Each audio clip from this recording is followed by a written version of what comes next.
ॐ त्रिपुरसुन्दरी भैरव्यै नमः। ॐ सती भैरवी भैरव कालयमजाने यमभूपाल तीन नेत्र तारा त्रिगुटा गले में माला मुंडन की अभय मुद्रा पिए रुधिरनाशवंती काला खप्पर हाथ खंजर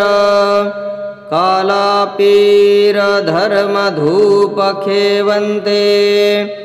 वासना गए सातवे पाताल मध्ये परम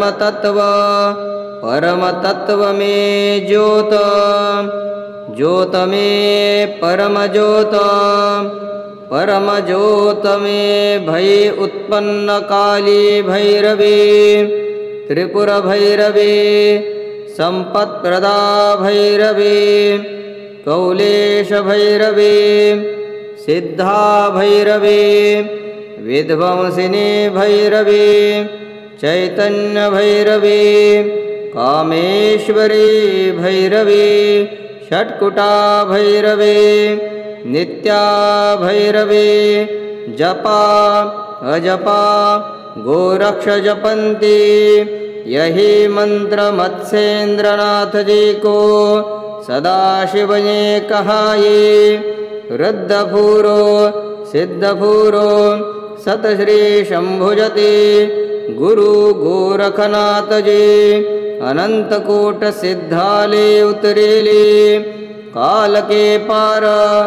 भैरवी भैरवी खड़ी जनशेषा पर दूर हटे काल जंजाल भैरवी मंत्र वैकुंठवासा अमरलोक में हुआ निवासा। ओम श्री त्रिपुर सुंदरी